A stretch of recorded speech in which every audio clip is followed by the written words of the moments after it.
So 2020 has finally come to a close, thankfully.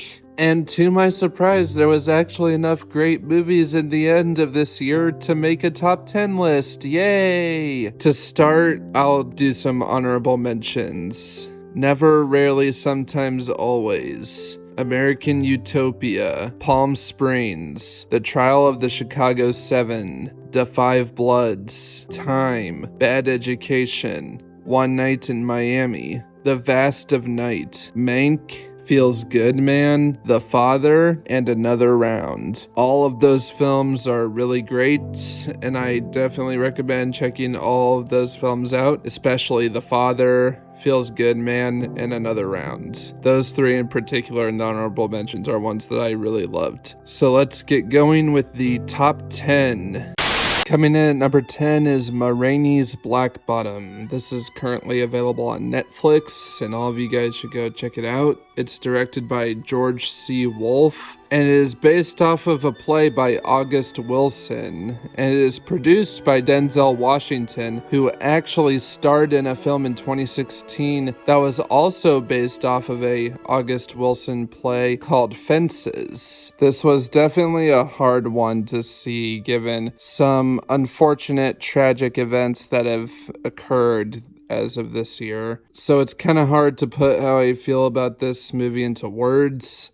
I'll start off by saying the directing and cinematography were good, but could have been better. I guess that's the only thing that really stands as a sort of weakness to the film, but it is just a powerhouse in terms of acting and writing. Viola Davis just continues to be even more perfect with each performance she gives. I know she already won an Oscar for Fences, but I wouldn't be upset if she got another one for this film. And Chadwick Boseman.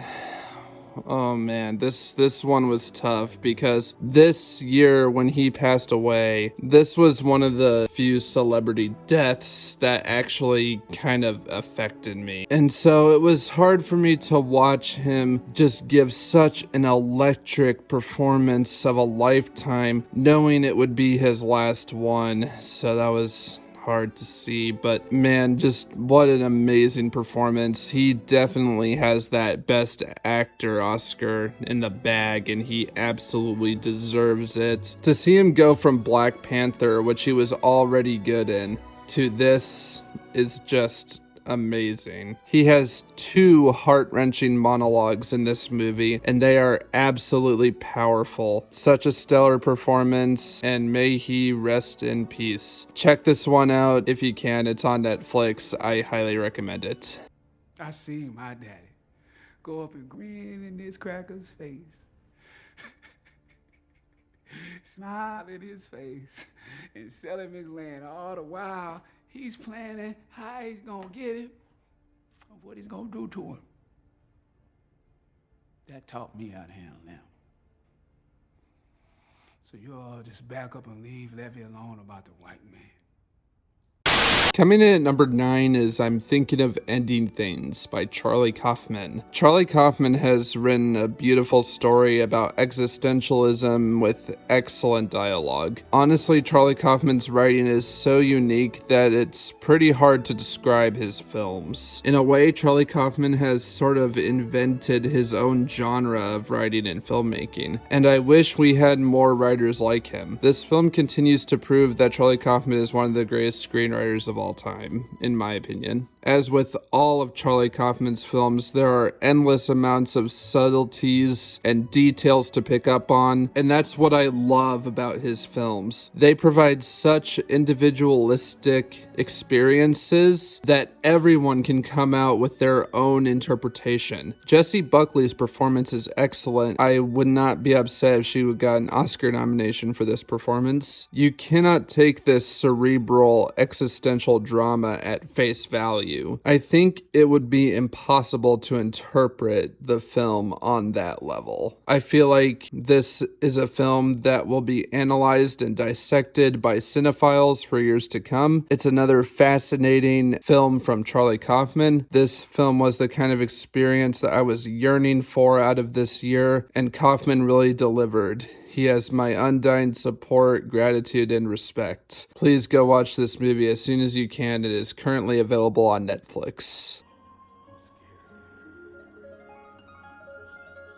The assumptions are right. I can feel my fear growing now. We have a real connection, a rare and intense attachment. I've never experienced anything like it.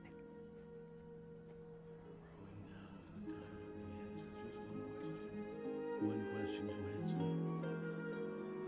Coming in at number 8 is one of the best animated films of the year, Wolfwalkers, the new film from Cartoon Saloon. Wolfwalkers was a beautiful film, both animation and storytelling wise. This film definitely does for 2020 what Spider-Man Into the Spider-Verse did for 2018. The visuals and art style are very unique and captivating, and there's some very deliberate aspect ratio changes that really elevate certain scenes. They definitely focused on the right relationships that would complement the narrative the most. This film creates such an engrossing and intriguing universe with many compelling, fantastical elements. I was genuinely surprised by how much I cared about the characters in this film. I was really invested in Robin and Bill's relationship. Robin is a very conflicted character, and she's torn between these two sides of herself, and the script wisely realized that Bill's character was the key to fleshing this out. And it wasn't until the third act when I finally realized how efficient the character development was early on in the script. Both their motivations were very well fleshed out, but the script also portrays them in a way that makes both characters not only understandable but relatable. Like I've been saying, the writing in this film is fantastic. All the payoffs and character arcs feel earned, genuine, natural, and satisfying. There were some conveniences here and there, but none of them felt like the writers were pushing it. And by the end of the third act, it really brought everything home and made this entire story feel emotionally powerful and magical. Wolfwalkers is one of the best animated films of the year. I really hope the Academy Awards honors this film with a nomination for Best Animated Feature. It's on Apple TV Plus right now, and I think all of you guys should go watch it. It's a beautiful film and definitely one of the best of the year. Robin, Yes, Father? busy with your chores, I assume? Yes, Father. Oh, Practically finished. seems you certainly haven't been idle. Oh, idle. No. I've been sweeping and dusting, mopping. Just can't keep up with it. I wonder what range that wolf poster is. 15 feet? No way. 20 at least. Although, I'm not sure. Haven't really considered it. Too busy cleaning. Robin, this is our new home. The bucket and brush here tools now, not this. It's so boring being stuck in here all day. I should be out on adventures with you, like we did back in England. Oh, lass. Lord Protector has strict rules. No children beyond the walls, you know that. The forest is brimming with real wolves. And it's my job to hunt them down, not yours. I'm not afraid of a wolf. You've never even seen a wolf. And I'm still not afraid. Yes, and that's why I must be afraid for you.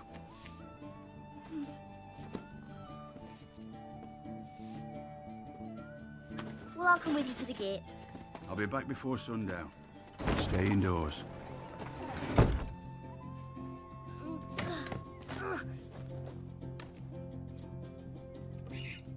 Time to practice our tracking, Merlin. Yes, now.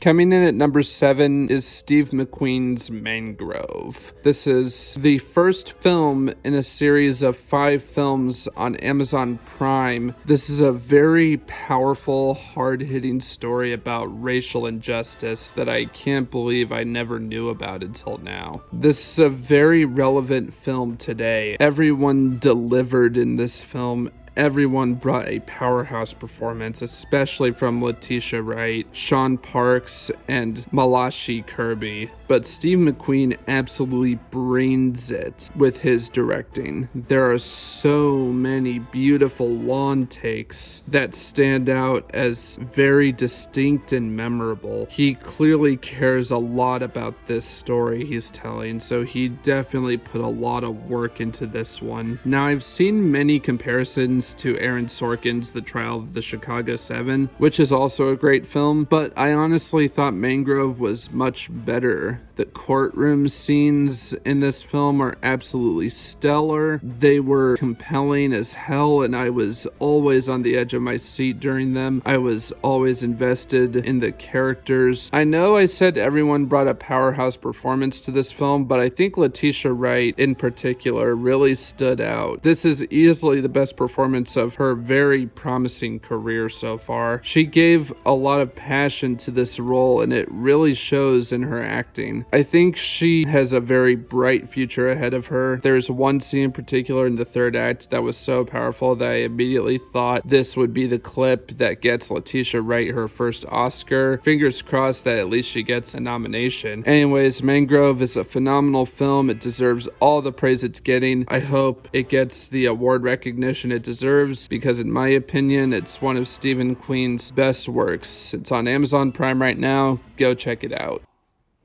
The system rig is rotten. And what are we fighting for? Huh? For what, Althea? For my unborn child. That's what. We are the example. And we must bear this responsibility.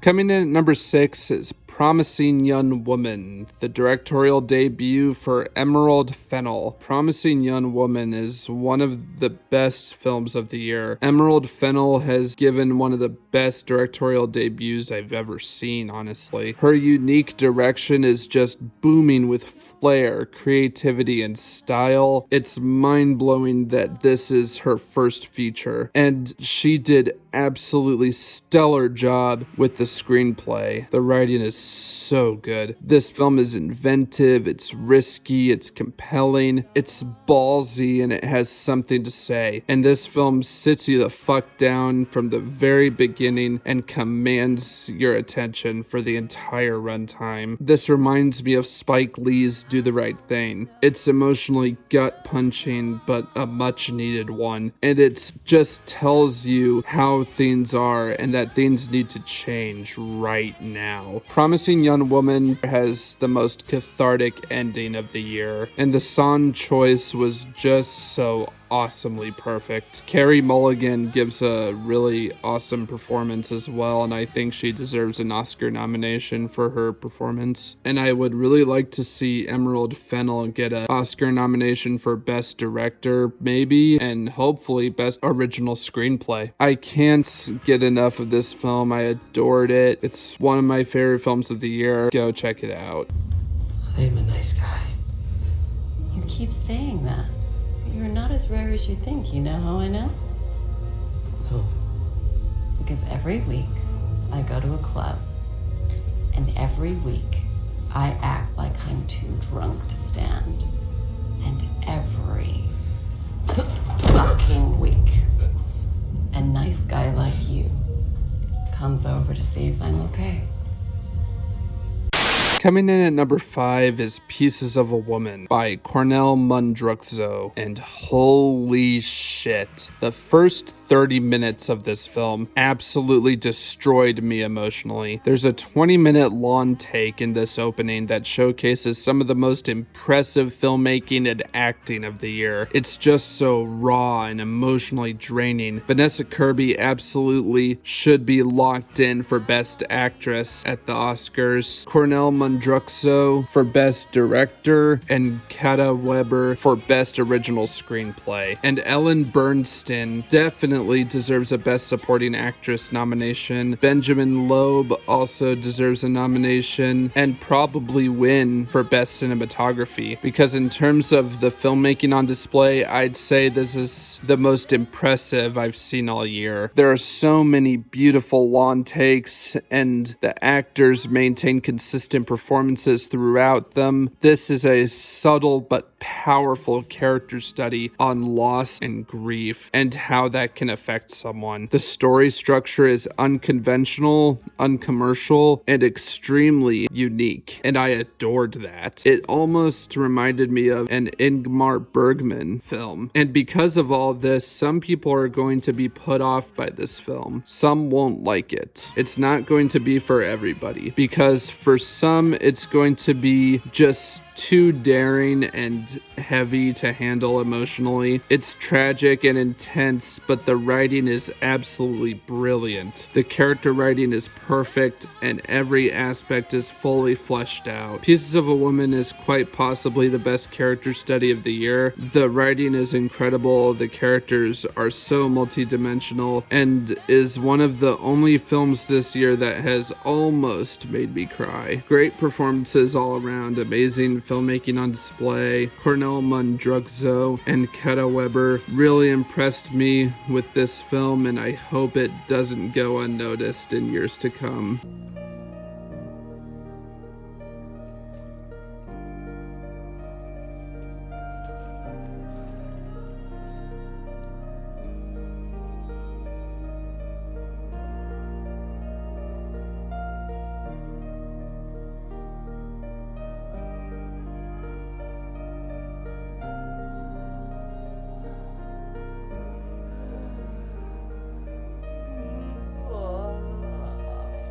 Coming in at number 4 is Lee Isaac Chun's passion project, Minari. This film is filled with so much heart and soul, and along with Lee Isaac Chun's Oscar-worthy directing, as well as Steven Yeun and Yeon Yoo-jun's Oscar-worthy performances, A24's new film Minari lives up to and exceeds and is worthy of the hype. This is an amazing slice of life drama that explores the hardship and impossibility of the American dream. The character writing and storytelling were exceptional. This film brilliantly utilizes symbolism to provide insight into how the characters are feeling and their struggles. Steven Yeun especially delivers some of the best acting I've seen in any movie this year. Emile Mosseri's score is also up there with Trent Reznor and Atticus Ross's score for a certain film that we'll be talking about later in this video as the best musical score of the year, and I think this is up there with Mangrove and a certain other movie that's coming up here in a minute for best cinematography of the year, along with Pieces of a Woman. Just beautiful and vibrant filmmaking. You can really tell how personal this project was to Lee Isaac Chun and Steven Yeun. Minari is definitely one of the best films of the year, and over time I could see it being even higher on this list. This is a perfect slice of life drama art house film that any fan of cinema should see.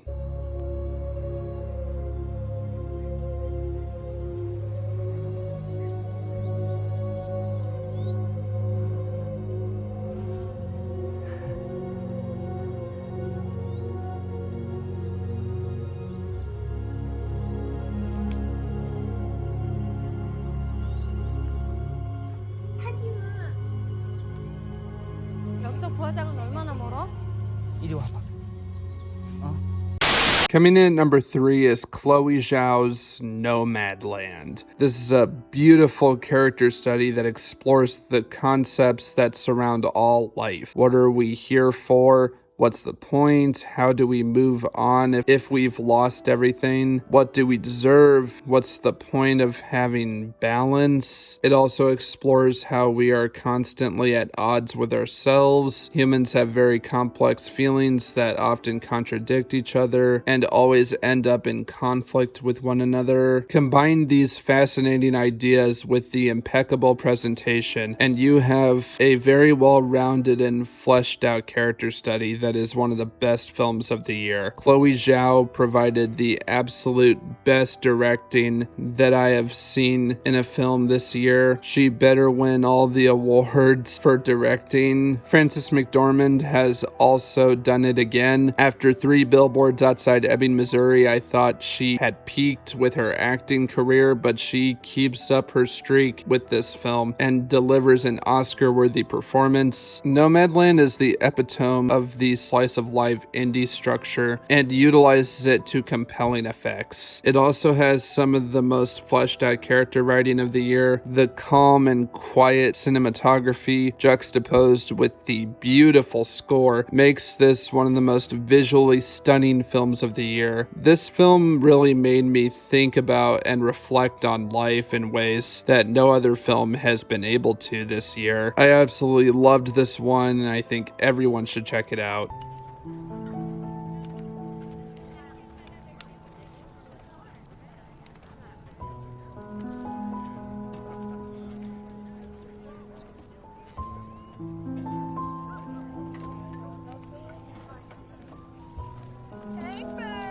Hey, Linda. Come over and join us. No, I'm just gonna take a little walk.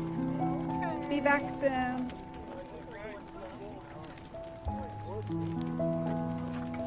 Coming in at number 2 is by far the most shocking and surprising film that I saw this year, Soul, the newest Disney Pixar film by Pete Docter. And this is probably going to be a controversial opinion of mine because Pixar hasn't been great as of late, but honestly, in my opinion, this is the best Pixar movie since WALL-E. Now, at first, this film seemed like it was going down a very cliche route, and I did not think I was going to like it. But once the point of the film became more clear, I was hit with an instant burst of feels. Joe Gardner is a pretty good character. Lately with Pixar movies, even the good ones like Inside Out and Coco, I felt like the characters have been rather lacking, but I actually thought the character work in this film was pretty solid. Pete Docter still hasn't let me down, and I genuinely appreciate how he made this film different from other Pixar movies rather than just sticking to the standard Pixar formula, which I felt Inside Out fell victim to a little bit too much. Needless to say, there's one montage in this movie that is absolutely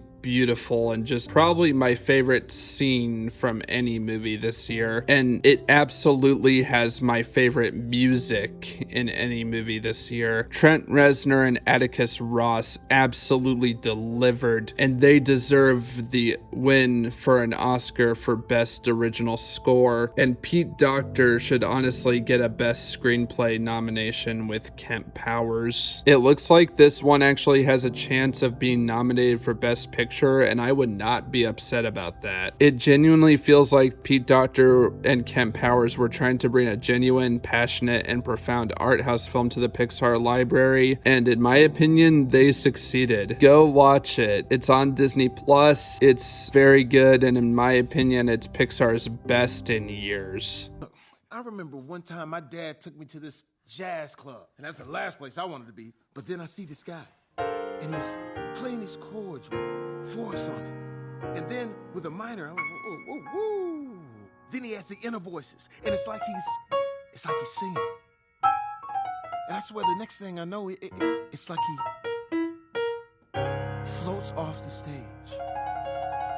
That guy was lost in the music. He was in it, and he took the rest of us with him.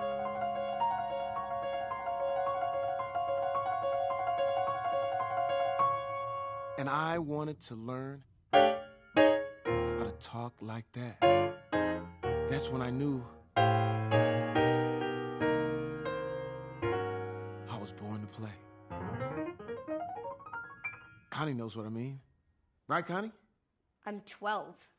And my favorite film of 2020 is Sound of Metal, the directorial debut from Darius Marder. This is a painful and emotional film, but at the same time, it constantly returns to this incredibly important message at the core of this script, which is about finding your inner peace and acceptance of yourself rather than fixing yourself. It is incredible, and the writing of this film executes that message beautifully, with the great character writing and a powerhouse performance from Riz Ahmed. He captures the emotion of this character in a very raw and impressive way. Every frame of his performance captures the feelings of the character so well that it makes his decisions that come later in the film natural and organic. Like, these decisions are the most realistic ones this character would make. This is easily the best performance I have seen from Riz Ahmed, and if there's any justice in this world, the Academy will nominate him for Best Actor at the Oscars this year. And his character arc in this film is just beautiful and very genuine. This film is explosive and stylistic, but also has a lot of introspection